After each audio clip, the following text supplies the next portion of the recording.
Sunday. Hare Hare Bol. All glories to the assembled devotees. Hare Krishna. All glories to the assembled devotees. Hare Krishna. All glories to the assembled devotees. Hare Krishna. All glories to Sri Guru Sri Garanga Hare Hare Bol. Nam Om Vishnu Padaya Krishna Padaya Bhutale Srimati Bhaktivedanta Swami Namane Namaste Saraswati Devi Gauravani Pracharane Nirvasvesha Shunyavadi Pashyatati Shatarane Om Namo Bhagavate Vasudevaya Om Namo Bhagavate Vasudevaya. Om Namo Bhagavate Vasudevaya Om Namo Bhagavate Vasudevaya.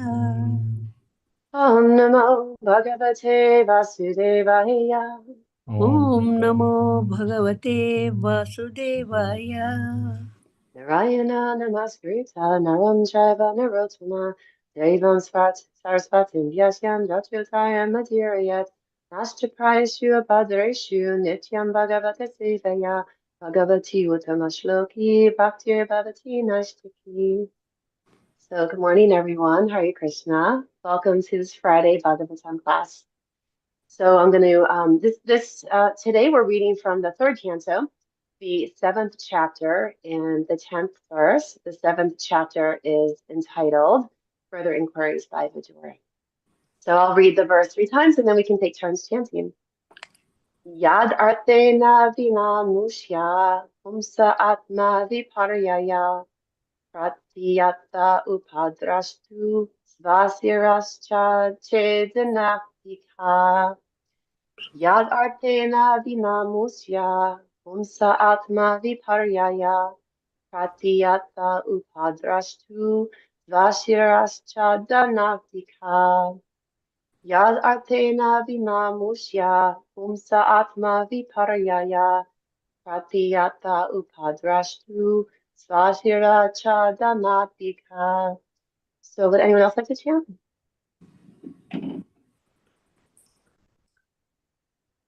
Yadarthena vinamushya pumsa atma viparyayaha pratiyata upadrashtaha swasirasa chedanadikaha. Thank you. Next. Hare Krishna. Please go ahead, ma'am. So go ahead, please.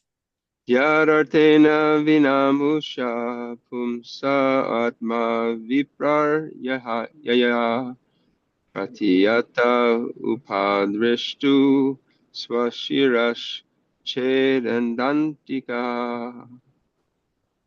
Hare Krishna. Yadarthena vinamushyam punsam matamiva paryaha pratiyata upadrashtuha savashir shadendanadikaha. Hare Krishna. Hare Krishna. Anyone else? Yadarthena vinamushya pumsa atma vipadyaya pratiyata upadrashtuhu swasiras chedanadikaha. Chedanadikaha. Hare Krishna. Hare Krishna. Hare Krishna. Go ahead.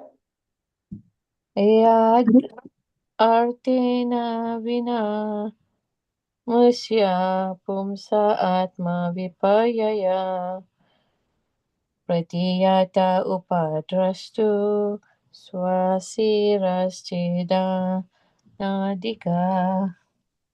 Thank you. Suman, you want to go? Yeah, Hare Krishna. Yad artena vinamusya pumsa atma viparyaya pratiyat updrashtuh swashiras chedanadikaha. Hare Krishna. Thank you. Hare Krishna. Thank you. We'll go to word for word. Yat, thus. Partena, a purpose or meaning. Vina, without. Amusya, of such a one. Humsa, of the living entity. Atma viparyayaha, upset by about self-identification. Pratiyate, so appear. Upadrashtu, of the superficial onlooker. Sva shiraha, own head. Chetana adika, cutting off. Translation and purport by His Divine Grace, A.C. Bhaktivedanta Swami Srila Prabhupada Ki Jai. The living entity is in distress regarding his self-identity. He has no factual background, like a man who dreams that he sees his head cut off. Purport. A teacher in school once threatened his pupil that he would cut off the pupil's head and hang it on the wall so that the child could see how his head had been cut off. The child became frightened and stopped his mischief. Similarly, the miseries of the pure soul and the disruption of his self-identification are managed by the external energy of the Lord, which controls those mischievous living entities who want to go against the will of the Lord. Actually, there is no bondage or misery for the living entity, nor does he ever lose his pure knowledge. In his pure consciousness, when he thinks a little seriously about his position, he can understand that he is eternally subordinate to the mercy of the Supreme, and that his attempt to become one with the Supreme Lord is a false illusion. Life after life, the living entity falsely tries to lord it over material nature and become the lord of the material world, but there's no tangible result. As at last, when frustrated, he gives up his material activities and tries to become one with the Lord and speculate with much jugglery of words, but without success. These activities are performed under the dictation of the illusory energy. The experience is compared to the experience of one's having his head cut off in a dream. The man whose head has been cut off also sees that his head has been cut off. If a person's head is severed, he loses the power to see. Therefore, if a man sees that his head has been cut off, it means that he thinks like that in hallucination. Similarly, a living entity is eternally subordinate to the Supreme Lord, and he has this knowledge with him. But artificially, he thinks that he is God himself, that although he is God, he has lost his knowledge due to Maya. This conception has no meaning, just as there is no meaning to seeing one's head being cut off. This is the process by which knowledge is covered, and because this artificial rebellious condition of the living entity gives him all troubles, it is to be understood that he should take to his normal life as a devotee of the Lord and be relieved from the misconception of being God. The so-called liberation of thinking oneself God is that last reaction of avidya, by which the living entity is entrapped. The conclusion is that the living entity deprived of eternal transcendental service to the Lord becomes illusioned in many ways. Even in his conditional life, he is the eternal servant of the Lord. His servitude under the spell of the illusory Maya is also a manifestation of his eternal condition of service. Because he has rebelled against the service of the Lord, he therefore put in the service of the Maya. He is still serving, but in a perverted manner. When he wants to get out of service under material bondage, he next desires to become one with the Lord. This is another illusion. The best course, therefore, is to surrender unto the Lord and thus get rid of the illusory Maya for good, as confirmed in Bhagavad Gita 7:14. Daivihi esa guna mayi mama maya daratyaya mam eva ye prapadyante mayam etam taranti te. So, Omegyana Taranjashim Kinanjana Shavaka Notamina Tashmi Sri Kurave Namaha Sri Chaitanya Menobistam Stapi Tamina Putale Swayam Rupakada Mayam Bhavati Svatpatam Jai Sri Krishna Chaitanya Prabhu Nityananda Shri Advaita Shri Patati Gaur Bhaktivinoda Nama Om Vishnu Padaya Krishna Prasaya Putale Shri Mati Bhakti Charan Swaminati Namane Snekta Chaita Supradeva Bhavanam Trasa Prasam Prabhupada Gatapana Nomi Bhakti Charan Swamin. So I'm going to read the translation again, and then we'll kind of dive into this purport. The living entity is in distress regarding his self-identity. He has no factual background, like a man who dreams that he sees his head cut off. So there's a lot actually going on in this chapter, and we know that Vidura is inquiring to Maitreya. He's trying to get to the bottom of things, and he's being a little challenging to Maitreya. So in this one, this verse specifically, Maitreya is trying to explain to Vidura the understanding of self and what is false identity versus the true identity of self. And when one is first coming to learn, about our relationship and study Bhagavad Gita and study Bhagavatam, this concept of self comes up a lot. And in the beginning, it might seem a little confusing because of our own conception of self. And when we think about how we might conceive ourselves in this material aspect, when we hear the word self, we think of I am me. I am Vrindavaneswari, you know. And years ago, when I remember being in a small group discussion with Srimad Bhagavatam, and someone that was newer was very confused when we were talking about self, because they were thinking, why are we trying to focus on self? Why are we trying to, hone in on who is the self? That's very selfish, right? And when you think about the concept of self only as self being in this material conception, it is very selfish.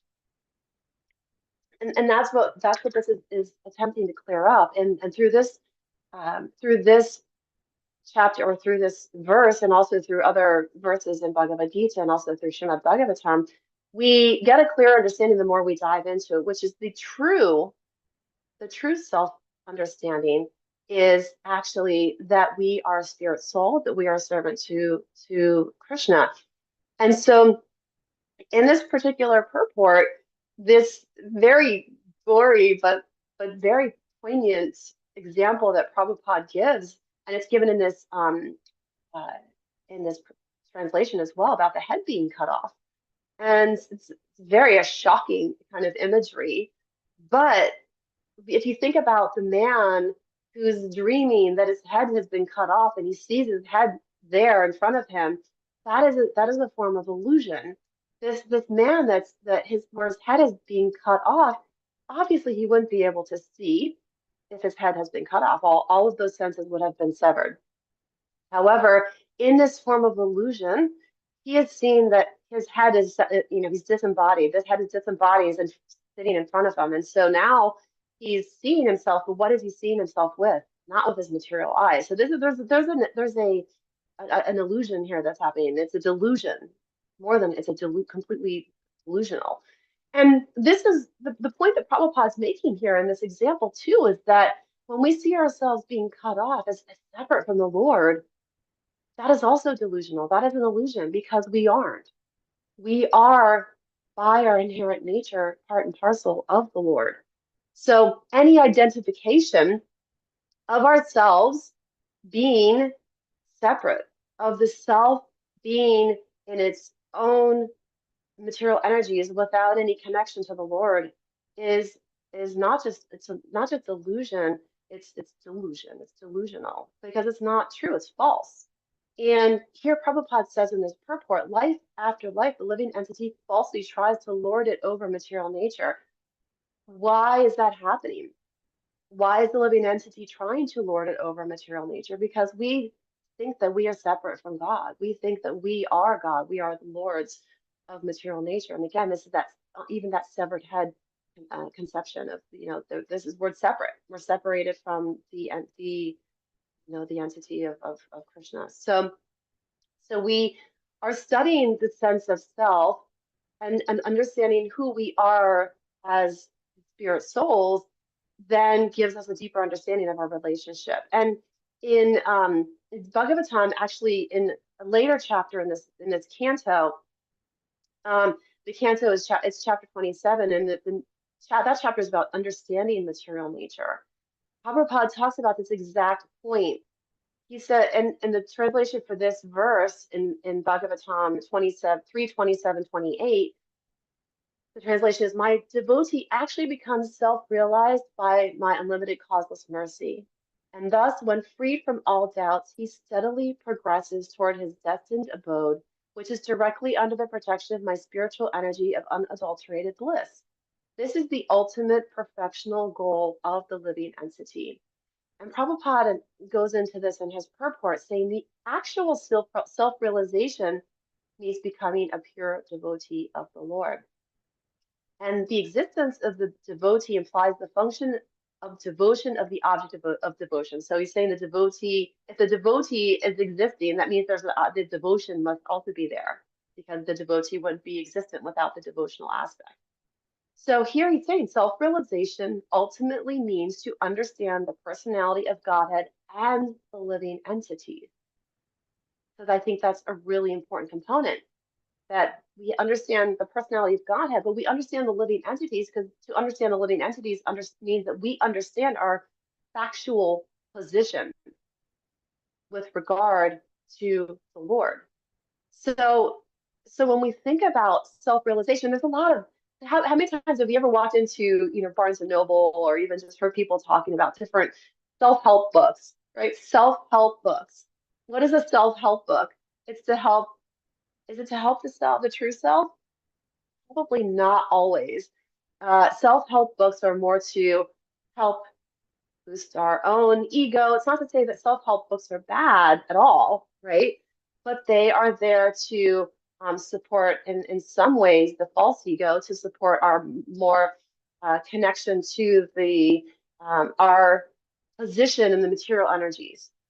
So we can almost look at self-help books, and oftentimes when we think about the Vedas have been purported and been shown to really be more of an instruction manual for how to live within the material energies. A lot of the Vedas, not all of them, but a lot of the Vedas have been shown to really how to navigate, how one can successfully navigate material energies.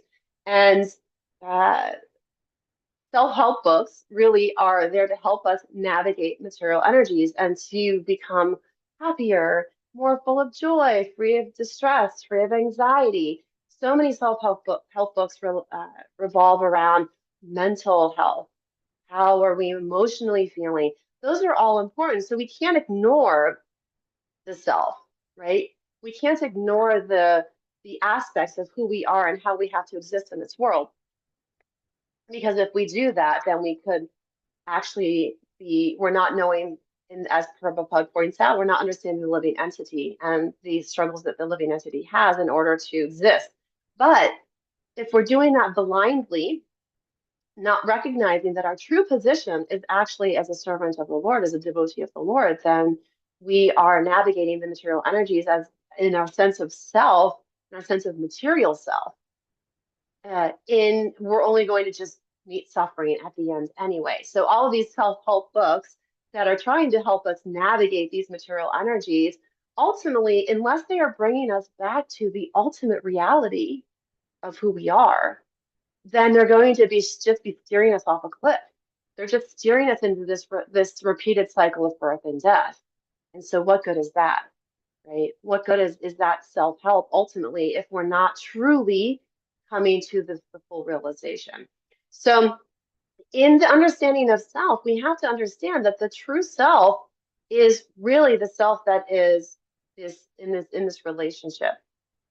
And so it's really there's something that's been coming up a lot for me recently, and I love to just, I guess, stuck on certain topics for a week or two, and I'm just rolling around in my head different things, and find myself just meditating on them for a while or writing about them. And the thing that's been coming up a lot for me lately is this concept of absolute truth and relative truth. And I think it really ties into some of what we're discussing here today, because absolute truth is what? Absolute truth is Krishna. Absolute truth is eternal. Absolute truth is the knowledge of the Supreme Lord and our relationship with that. So absolute truth is the Supreme Lord. It is Krishna. But what is the relative truth? Relative truth is changing. It's related to whatever is occurring in the material energies. So so if we understand kind of the sense of self that we're trying to cultivate here is one that ties into the absolute truth. When we are continually trying to cultivate our material self, our ego, then we are really relating more in that relative space where we're relating more with the material energies. Both are important, right? We can't not exist in these material energies. It's impossible unless we are to leave this body. But as long as we are living and breathing, we have these, all of these faculties about us. We are still existing in these material energies. Therefore, we have to navigate them. We have to navigate these material energies. And this is getting back to the verse that Prabhupada cited at the last bit of this purport, that we are still in these material energies, even though we are trying to cultivate an understanding of self. And in this Daivihi Esa Guna Mai Mama Maya Durantiatia Mam Eva Pradyante Mayam Etam Tarantite, this divine energy of mind, consisting of the three modes of material nature, is difficult to overcome. Even Krishna says it. This is difficult to overcome. But those who have surrendered unto me can easily cross beyond it.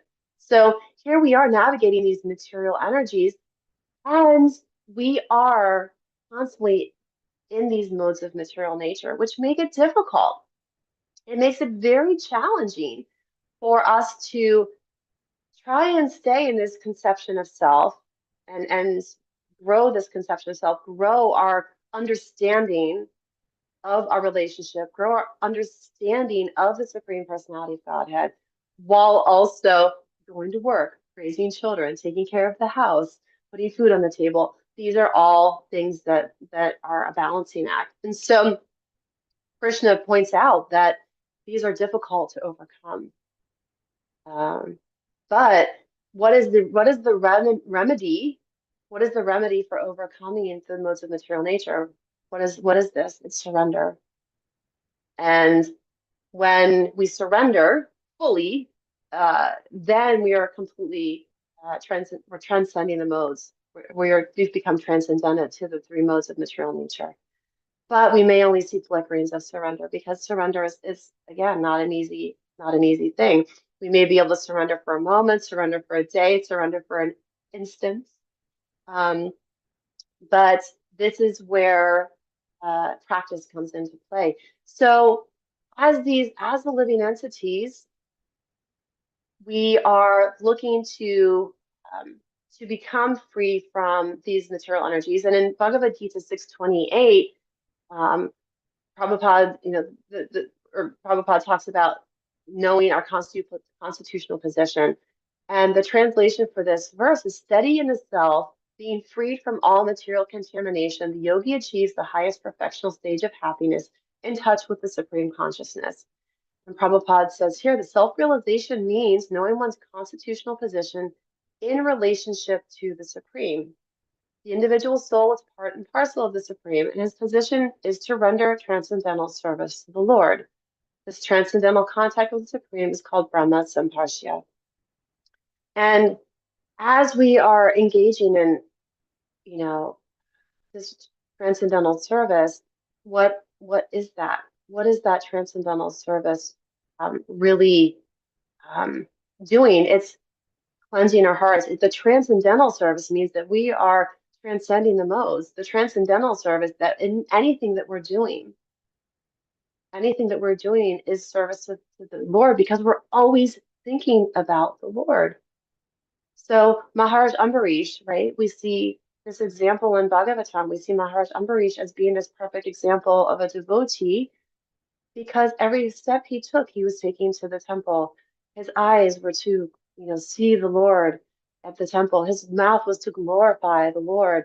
So even everything he was doing throughout the day was done in a way, it was done in transcendence. It was done in a way that was only in service through glorification, through association, through direct contact with, through service to the Lord. And that is giving us that perfect example to aspire to. But in Kali Yuga, we have some additional challenges set upon us. So the modes of material nature are there, present everywhere. They've been present always.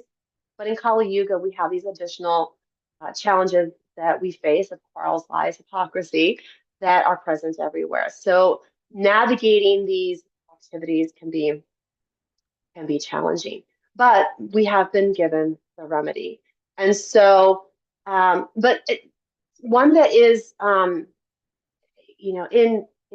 Bhagavad Gita 14:22, we are given an example here as well of what someone looks like when they have that knowledge of self, when they are transcendent. And it's, I'll read the purport or the translation. Supreme Personality of Godhead said, O son of Pandu, he who does not hate illumination, attachment, and delusion when they are present, or long for them when they disappear, who is unwavering and undisturbed through all these reactions of the material qualities, remaining neutral and transcendental, knowing that the modes alone are active, who is situated in the self and regards alike happiness and distress. So situated in the self, here we see the self again. So if they're situated in the self, this is not situated in the I am me, this is my house, I am doing this, I, have this job, I have these kids. That is not the self that's being referred to here. And this is where it can get very confusing for the new I that's reading through these. One who's situated in the self means that they are situated in their self-realization that they are eternally subordinate, eternally connected in that subordination, eternally connected to Krishna. That is the situation that is referred to here, situated in the self. Who looks upon a lump of earth, a stone, and a piece of gold with an equal eye, and who is equal toward the desirable and the undesirable, who is steady, situated equally well in praise and blame, honor and dishonor, who treats alike both friend and enemy, who has renounced all material activities. Such a person is said to have transcended the modes of nature. And so this is really the pinnacle.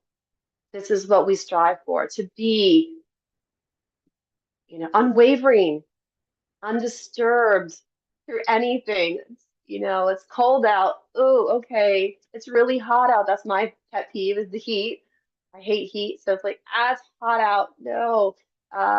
Someone upset me, someone said something bad, or this happened or that happened, or, this is where we practice. And I really look, we look to our sadhana. Is the sadhana means it's a practice, it's a daily practice. But our sadhana is not just chanting on our beads for an hour and a half, 2 hours every day. This is not the only part of our sadhana. Our sadhana is moment to moment to moment to moment. And this is where it can get a little tricky, because our minds can get hijacked so quickly. So quickly, our minds can become hijacked by the events of the day, by something someone said that immediately just triggers us. And suddenly we're there. We don't even realize sometimes we're there until we've come back from there. And we're like, wow, I was just there and I didn't like being there. I need to work on that. And that's something I know personally I'm trying to work on every day. It's not easy. I find myself often, get triggered by a situation at work, or, losing accounts. It's like, oh my God, what am I going to do? This is really bad. Or, get in an argument with somebody, or whatever that is. How do we navigate these difficulties and still maintain the sadhana? The sadhana, which is that which brings us closer, the practice which brings us closer to Krishna, the practice which helps us to be detached, to be unwavering, undisturbed, to be situated peacefully in happiness and distress. And that sadhana is that daily practice that we work toward, that gets us in moment to moment, slowing us down to think, wow, okay, this is happening in this exact moment. How am I going to choose to approach the situation? Am I going to be just popping off reactive? Or am I going to take a beat, take a breath, and think about how I'm actually going to step out into this situation? And sometimes life doesn't give us that beat, doesn't give us that breath, but sometimes we have to demand it. We have to steal it. We have to say, I'm taking a breath so that I can, improve myself, so that I cannot be controlled so easily by these modes of material nature, so that I can really address this in the way that is going to take me a step closer to Krishna, not push him away in that moment. And so as we navigate these life situations, this is part of that challenge. And so again, as we get back to that concept of the absolute truth versus the relative truth, we have these demands placed on us on a daily basis. But the relative truth is what we are seeing and on a daily basis. It's what we are navigating. When we constantly go back to the absolute truth and think, I am really just a servant of Krishna. I am really just here to improve my relationship. Then we are getting into that understanding of Sambandha Gyan. And the understanding of Sambandha Gyan is really how do we understand, what do we understand our relationship to be with the Lord? And then Abhidheya. Abhidheya is really how are we acting in that relationship? And then the Priyojana, which is reaching the ultimate goal. And as as we develop ourselves in those areas of understanding the relationship, acting according to that relationship, and reaching the ultimate goal, then we have achieved perfection. And the in Bhagavatam in the 10th canto, uh, it's in the purport, Prabhupada says the word prayojana means necessities. It's the ultimate necessity, and it's explained by Sri Chaitanya Mahaprabhu. The greatest necessity for a human being is the achievement of love for the Supreme Personality of Godhead. And that is really that understanding. And here he says, in the beginning, the Vedic purpose is pursued in three ways, by Karma Kanda, Jnana Kanda, and Upasana Kanda. When one reaches the complete, perfect stage of Upasana Kanda, one comes to worship Narayana or Lord Vishnu. And this is and he says, when Parvati asked Lord Mahadev, Lord Shiva, what is the best method of Upasana or worship? Lord Shiva answered, Vipassana or Vishnu Aradhana, worship of Lord Vishnu, is the highest stage of perfection. So, so this is really this worship. And when human beings enter in the study of the Vedas to obtain vidya or knowledge, he begins to take part in human civilization. He advances further to study the Upanishads and gains Brahma Gyan, or absolute truth. And then he advances still further to Sankhya Yoga to understand the Supreme Controller, who is indicated in Bhagavad Gita. And when one understands that Purusha, the Supreme Controller, to be Paramatma, is one engaged in the method of yoga, then he has reached the highest. So this is all coming to this loving stage of understanding Krishna. And so the Sambandha Gyan that we are understanding is really when we take to today's purport the knowledge of the process. And Prabhupada says here in the purport that a living entity is eternally subordinate to the Supreme Lord, and he has that knowledge with him, but artificially he thinks that he is God himself, and that although he is God, he has lost his knowledge due to Maya. And Prabhupada said this conception has no meaning, just as there is no meaning to seeing one's head being cut off, the process by which knowledge is covered. And here he is really explaining that because the living entity is seeing himself as Lord, we're never going to, if we see ourselves as the Lord, as the controller, then we're never going to cultivate that relationship. And it's going to keep us constantly in this cycle. Even as devotees, we may find ourselves lording it over in situations. For a moment, we might find ourselves trying to dictate a situation, trying to control it, be the Ishwara in that moment. I'm guilty. I've been there, done that, right? And sometimes we are given that reflection back to us by something someone might say to us, a feedback that we might get from a person. And however we choose to take that feedback, however we choose to take that reflection back to us, can help us in our own spiritual lives. So we're constantly getting feedback as spirit souls. And this is the beautiful thing, that as a devotee on this path, as a sadhika, as someone that is in this daily practice of spiritual life, we're in a constant feedback loop. Every human being is. This is part of the material energies too, is this constant feedback loop.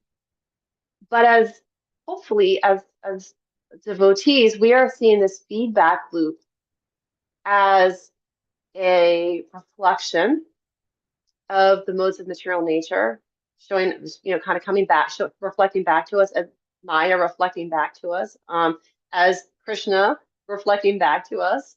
Maybe we're getting some knowledge from the Chaitya Guru, from the super soul, that is giving us some understanding that can help us reflect back. But if we take all of those reflections and that the feedback loop, and we're constantly looking at it to say, okay, how can this piece of feedback help me improve my relationship with Krishna? Every single time. All we have to do in life, all we have to do is take that feedback and apply it right back to Krishna. Boom, boom, feedback loop.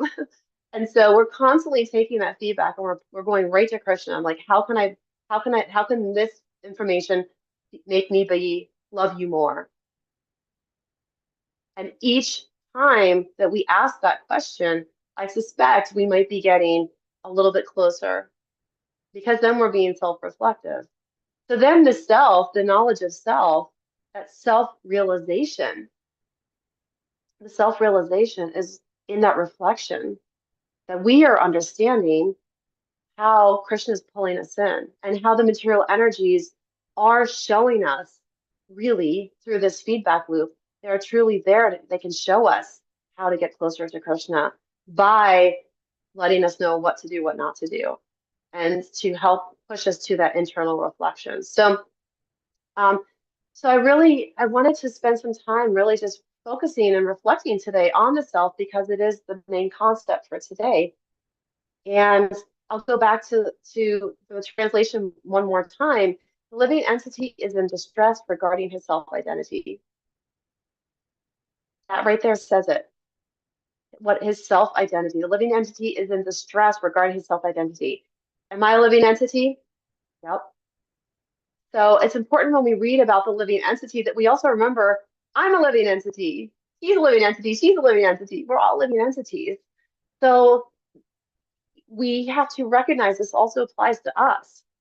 That because we are living entities, we are also probably, I know I can speak only for myself, I am struggling with my own self, the self-identity, in terms of how I am in a relationship with Krishna, and how I can grow that relationship, how I can get a better understanding. So I can see written on a piece of paper, I am spirit soul. I am a part and parcel of the Lord. I am subordinate to the Lord. The material energies control me. And I can read all of that and say, yeah, I get it. I get it. Sure. But when it comes down to my day-to-day life, am I living it like I get it? Maybe not all the time. And that's the hard part. And this is taking the gyan and applying it. This is the application of gyan, of the knowledge.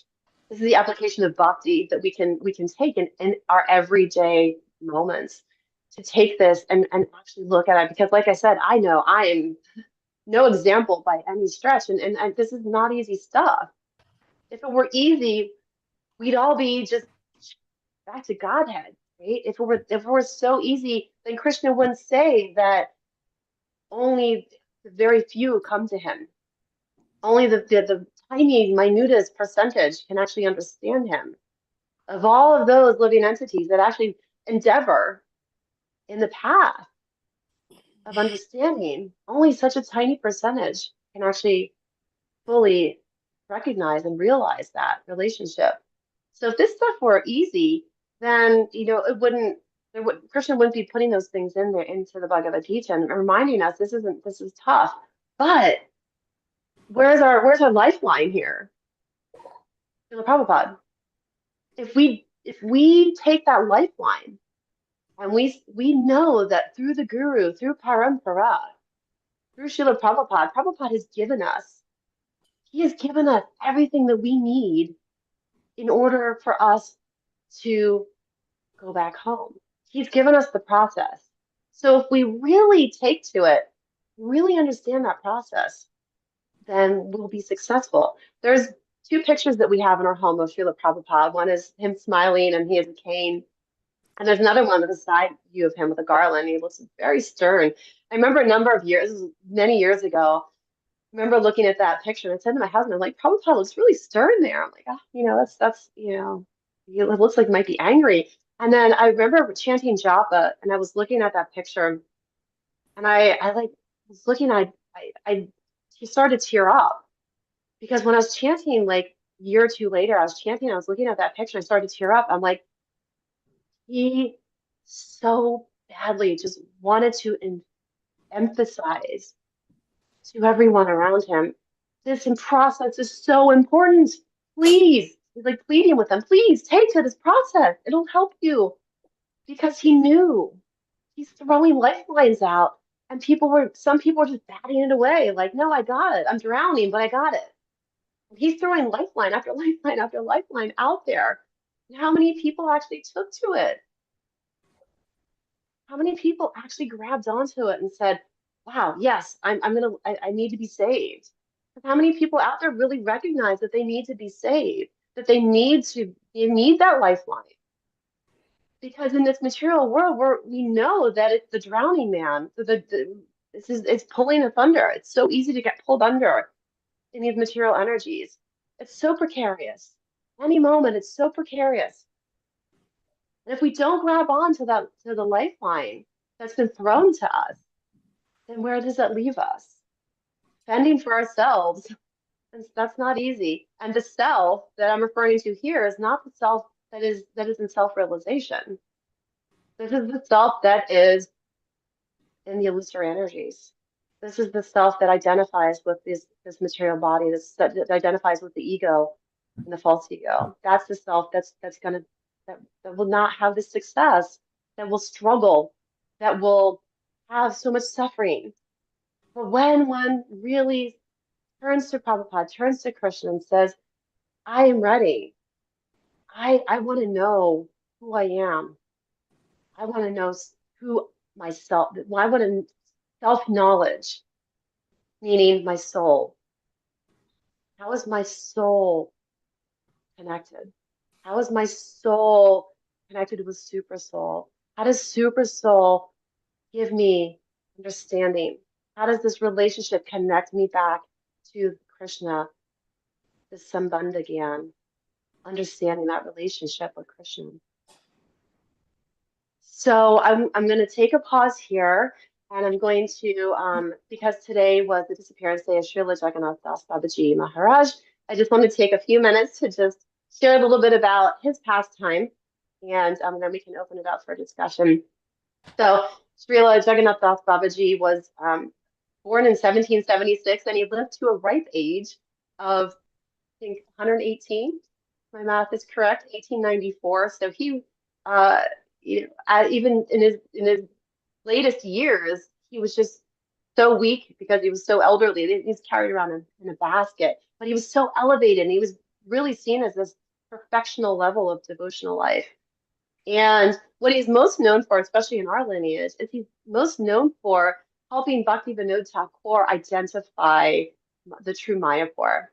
And they were trying to navigate finding out where Lord Chaitanya's birth was. And so when Bhakti Vinod was walking around he'd heard that there might be a spot that was covered over and it was owned by Muslims, and they thought it was haunted because they would see lights coming from it, and they thought it was a very haunted place.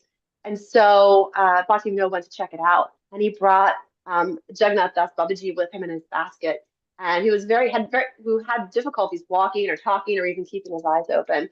And it is said that when Bhakti Vinod Thakur came to these large mounds that were owned by the Muslims, that Jagannath Das Babaji leapt out of his basket, dancing around, confirming that the birthplace of Srila Chaitanya, Lord Chaitanya, had been uncovered.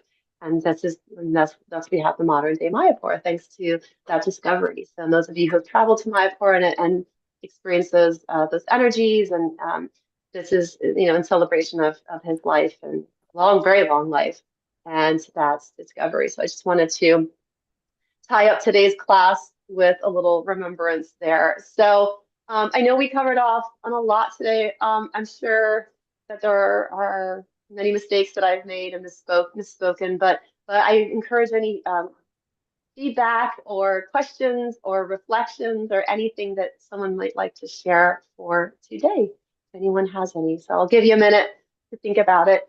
Uh, and yeah,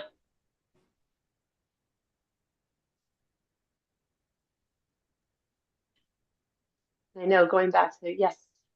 Hey, Krishna Prabhu, so nice to see you. Go ahead. Nice to see you.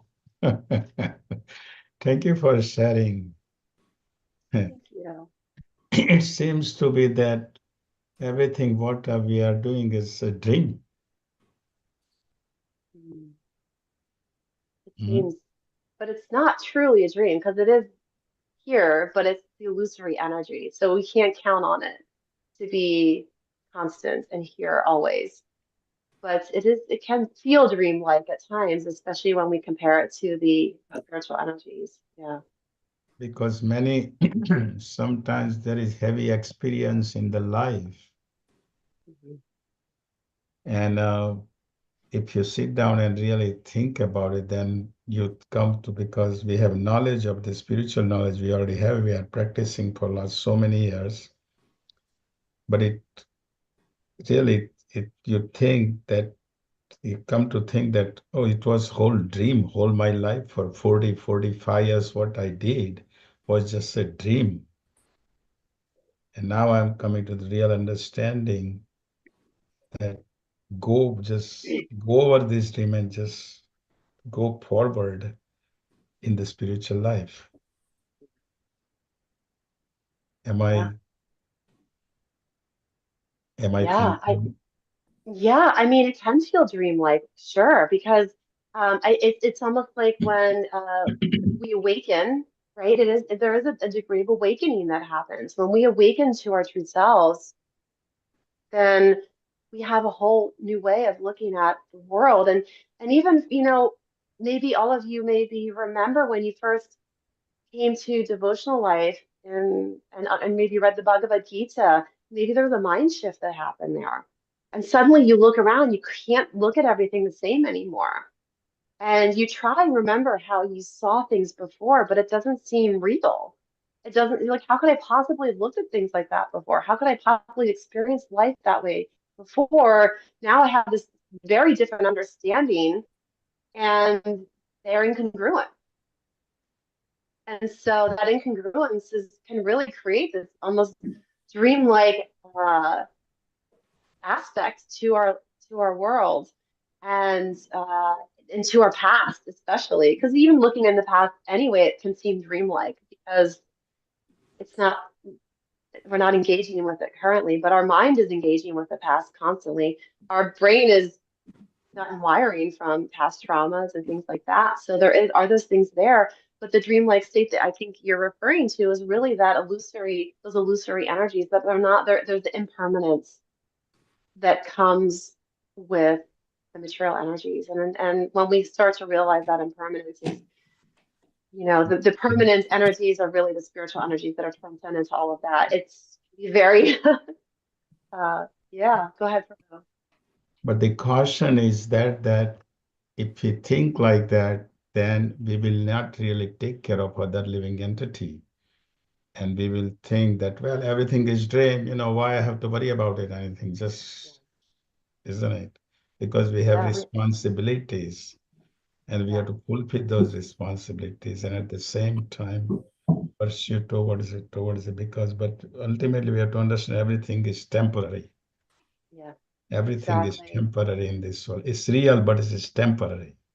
Exactly, exactly. And so we have to still maintain our bodies. I'm in the health field. I'm a big proponent of like we have to maintain these bodies within reason, or else we can't even do devotional activity. So yeah, Thank you. absolutely. So we have to be careful about not thinking it's all a dream because then we might just want to go hang out in a cave and check out. And that's not what's prescribed for us. And this not we are active beings. We need to engage. We have the field of activity, and that's important to remember that we still have to take activity. So, Sangeeta Prabhu, did Thank you you. have a Thank comment? I you. see you unmuted. Okay. Yeah, am I on? I can't. Yeah. Can you hear me, Pearl? Uh-huh. Okay. Yes. Yeah, I just wanted to mention that many times that would come up when Srila Prabhupada was giving class, and people would ask, well, if it's all a dream, why would I work? Why should I get a job if it's all just, but Prabhupada would say, it's not that it's all a dream, it's just that it's temporary, Right. and you have your duty to do. If you're a householder, if you're married, you have a family and you have a home, and you have to go to work, you know, and but you do it, and you do it for Krishna. And there's ways to do that. You give a donation to the deities, sponsor a feast. There's ways to do that. And you have an altar in your home and offer your food, so you uh can do, add Krishna consciousness to your life. And Prabhupada would always try to encourage that, especially in Los Angeles, where it was the largest Grihasta temple at the time. There was no Alachua. So, Mhm. so Prabhupada would say that it's not that it's a dream, it's just that it's temporary. And Yeah. and if we do it for Krishna, then it's all good. It's all good. Yeah. We take, Yeah, I love that. yeah, at the end of life, that's what we're taking with us. Everything that we're doing for Krishna. So, Yep. Perfect. Thank you. That's a beautiful explanation. It's so true. And yeah, we have to live. We can't just, yeah, as long as we're in in this body, we have to engage with the material energies. We can't avoid it. So, exactly. we want So, to be ostriches and stick our head in the sand. right. We have to be practical. And like you said, you're in the health field, and what you do, it's you can do it for Krishna. You have to keep your body sound, mind and body and soul. So it's all wrapped into one. We have Yep, to do that. We have to be practical. Prabhupada certainly absolutely. was. He would tell us to take care of our bodies. There's so many letters that he wrote to devotees about it. Yeah. They're all over the internet. You can find them. I have many of them. I had given a class years ago on, I have this concept called the bhakti body, and Oh, it's really maintaining the full aspects of our, in our devotional life. And I had gathered a lot of Prabhupada's quotes on health, so yeah, they're yeah. very, very That's great. pointed. Yeah, Yeah. that's wonderful. Yeah, so these things are there for a reason. Prabhupada said everything for a reason. Everything was meaningful, every word, and we tried to get as much of it down for history as possible Thank without goodness. all the technology. So, yeah. Thank goodness for Anyway, that. yeah, Thank but you. but thank you so much for this class. I really liked it. I really Oh, thank you so much. thank you. Trying to Prabhu. Hare Krishna. Thank you. Hare Krishna. This, Yeah. as Mother Sangeeta said, thank you for this class. It was really nice. Um, a practical point that you brought out, I thought that was really helpful, was when we're faced with frustrating situations, disappointing situations, sometimes provoking situations, that we have to take a moment, even if life doesn't award us that moment, we have to find a way to steal a moment to get away from it, and be able to process it within the realm of Krishna consciousness and what is actually really happening instead of reacting. I thought that was something very practical. Thank you. Yeah. Thank you. It's not easy. Yeah, but we have to practice it. We have to try, or else we can find ourselves in trouble, Yeah, saying things that we regret or doing things that we regret, and the mode of passion. Um, I, absolutely. but I had a chance to ask Bhakti Tirtha Swami a question one time about this idea of self-help, because he was one of the first devotees that really kind of got into writing books that kind of bridged self-help with Krishna consciousness, and he got a lot of flack for it. And a lot of people say, "Ah, this is just watering down the philosophy."